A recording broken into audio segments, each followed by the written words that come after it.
I'm going to give you a little video of my life. So we're starting right now. So I was born July 27th, 1933.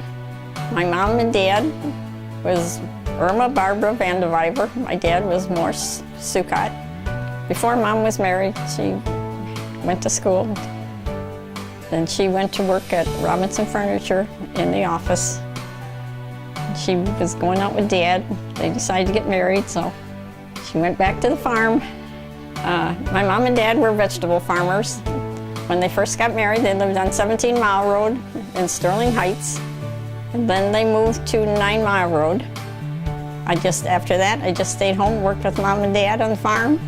And they raised cabbage and broccoli and peppers and tomatoes and some horseradish and rhubarb and winter cabbage.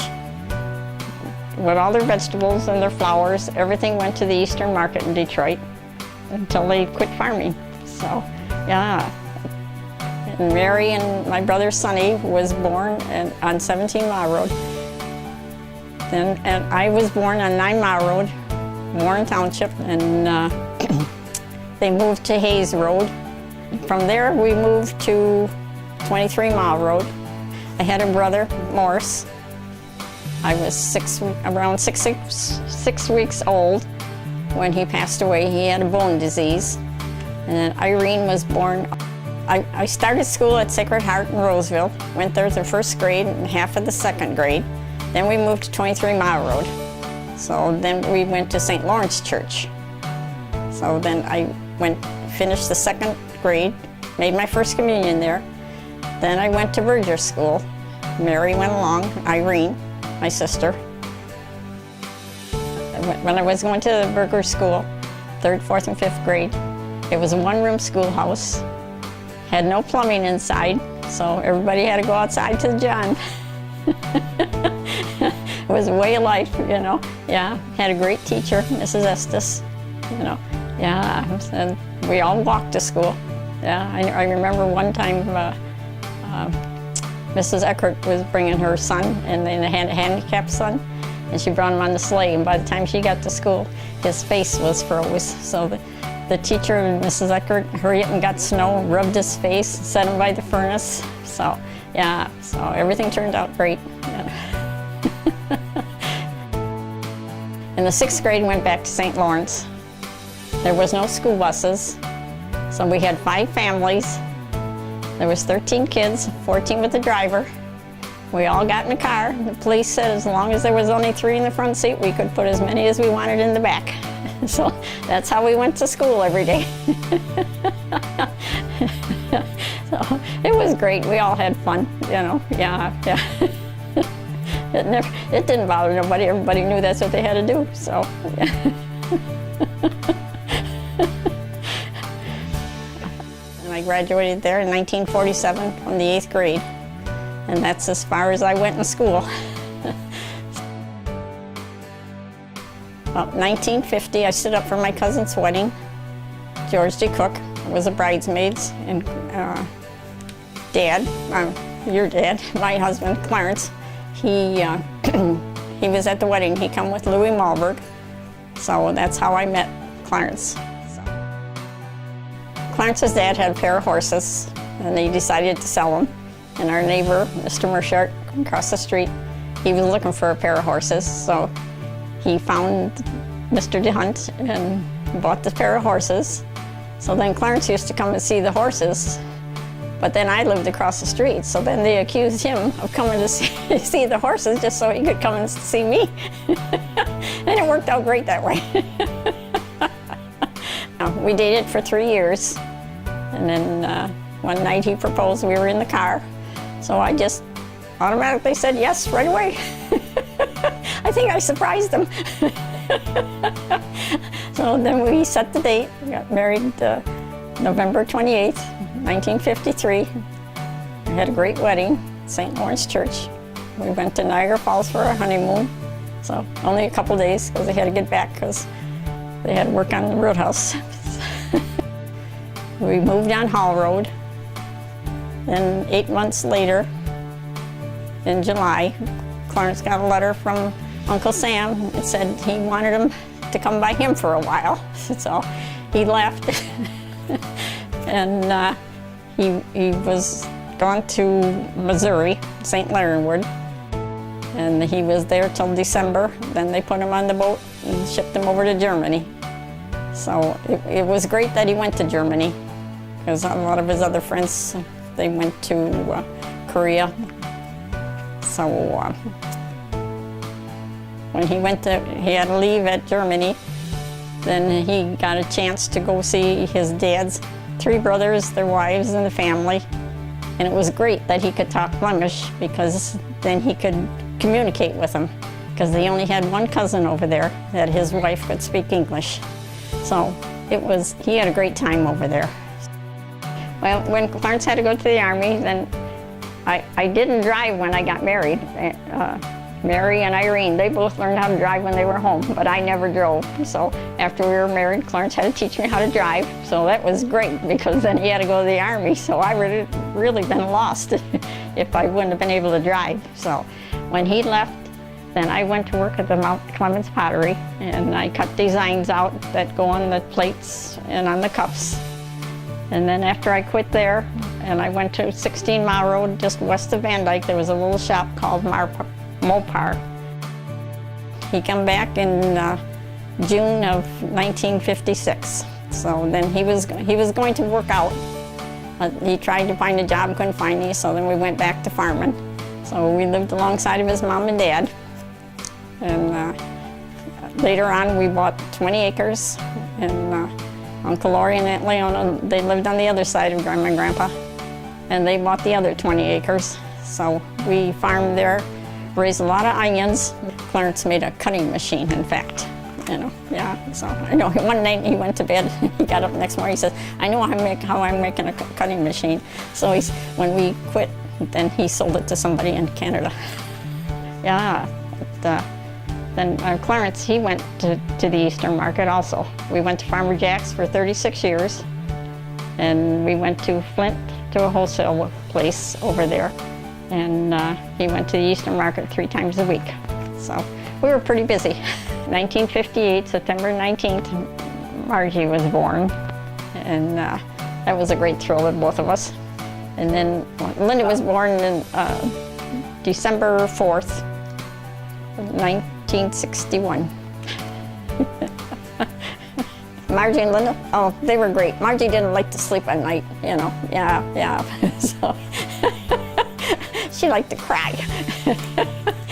But otherwise, she got over that after a few years. Linda was good. She didn't ever cry much, And we worked in the field, and we had a babysitter.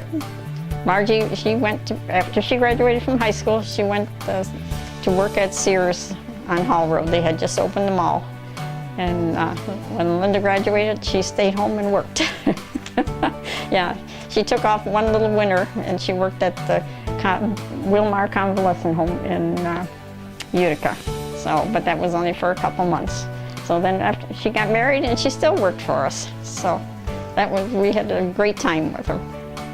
Margie met Kurt Moskell. They went to school together, but then they both worked at Sears. So that's how they got started. And they got married in November. Married November 17th, 1978 at St. Lawrence. And the wedding was at the KC Hall. Then they moved to Warren. So they had 2 little boys, Josh and Ryan. So that was great news. So, and then Linda married Mike Battani. They lived in Serling. He worked for Uncle Laurie next door to us. So then they got married at St. Lawrence Church too, at the KC Hall. And then they had Joey, and then they had Julie. So then they lived in Sterling. So then they moved to 33 Mile Road in Armada. So they were close. But Margie, then they stayed in Jackson, so that's where they still are, And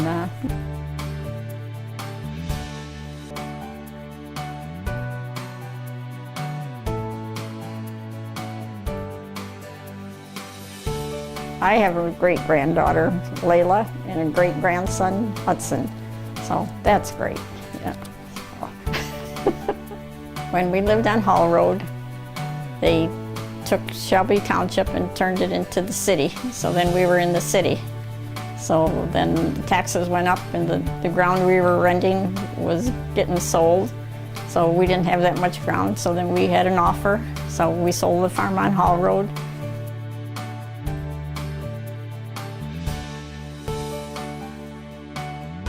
Then in 1989 we moved to Armada and we had a farm in Brown City, so we worked that farm in Brown City. That one I didn't care for because I didn't like hauling tools from Armada all the way to Brown City. So, but it all worked out. And then in 1996 we sold the farm in Brown City, and then we just raised grain, corn, wheat, and soybeans in Armada, rented some ground around us. So, and then we bought a farm down on 34 Mile Road, and then had grain bins and everything on it. So that's where we stored all our grain. And so from then on, Kenny, when he used to go by from work, he used to watch the crops. And so he knew Clarence wasn't feeling good, so he'd stop in every once in a while and say, "Is the crops ready yet?" And so one day he stopped in and Clarence said, "Yes, they're ready." So he said, "Show me how to run your combine." So Clarence got the combine out and they went out in the field. And then Kenny and his wife and Joe, they helped us that year. And then the following year, we all worked together. So it worked really good. We never had no arguments, never a raised voice, always a good morning and a goodbye and a glass of wine every once in a while. So, yeah, so Clarence got hurt in the barn on October 29th, 1997. He was working on the brush hog, getting a wire off from underneath. He had a jack and a block of wood under there, but these jacks, they don't have no locks on them. So the hydraulic from the tractor came down and it knocked the jack off, and then the block of wood tipped over, so the brush hog fell on him. So Aunt Mary just happened to be over, and we were waiting for him to come in for lunch. And he didn't come in, and we looked out the window and we could just see his legs. So we run out right away, and he was underneath the brush hog. So Mary jumped and got the phone. She called 911. I got on the tractor, just hoping that the blade wasn't in gear. Started the tractor, pulled the tractor ahead, and waited for the ambulance to come. And so then we just, we had ambulance from Armada and from Romeo. They both came.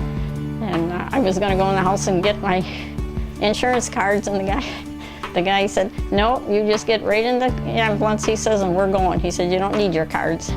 He was unconscious. They thought his leg was broke because the ambulance driver, he was talking to Clarence, but he wasn't answering. And his leg was folded over, so he told me to straighten out his legs, and he moaned. So he said, "I think his leg was broke," but it wasn't broke. So he came home, and then on January 1st, 1998, he was in a lot of pain. So I said, "We have to go to the hospital." And it just happened to be that it was sleeting out. And he said, "No, we have to wait." So we waited till it got clear. We went to the hospital, and they took him in right away. And by noon, he was operated on. And they took his spleen out. And then a couple weeks later, when we went back to the doctor, then they told him he had non-Hodgkin's lymphoma. So then he was on chemo and radiation for 2 years. He was really lucky because he had a doctor on 17 in Livernois, and the nurses in there were great. They used to just, anytime they just come over, see how he was. And one night she called and our phone was out, and she couldn't get a hold of us, so she called the police. So it was like 11 o'clock at night, and somebody was knocking at the front door. So I wasn't about to open the door, so Clarence and we walked to the kitchen. So then the cop, he went. It happened to be the police that was at the door, which we didn't know. He parked by the road. And so he went back to his car. He called the nurse and said, "There's somebody in the house, but they have a gun." And she said, he doesn't have a gun. He has his arm in a sling. She says, he just got his shoulder operated on. So then I went, I put the yard light on, and then he come to the side door. So that's what happened that night. So after that, the nurses, they just stopped in and seen how he was, and it just happened to be the day Clarence passed away. One of the nurses, she stopped in and she was there when he passed away, and she took care of all the arrangements for us. Yeah, so, so had a great life. Wouldn't change anything, you know. Yeah. So nowadays that I'm retired, I go to the movies with Marion. Sometimes go to shows with Mike and Linda. And I volunteer at St. Mary's. We pack groceries for people that need groceries. So we do that once a month on a Monday. It takes us maybe 3-4 hours. So now that I'm retired, I'm going to take whatever I would like to do in my life. I think I'll sell the Chevy pickup and buy a Corvette, do whatever I want, run around, go to the store, visit. So, yeah, so hopefully the good Lord lets me do all these things, and I just appreciate my whole family and love them to death. And I'm just thankful to Ruth and Mike for letting me do this video for you.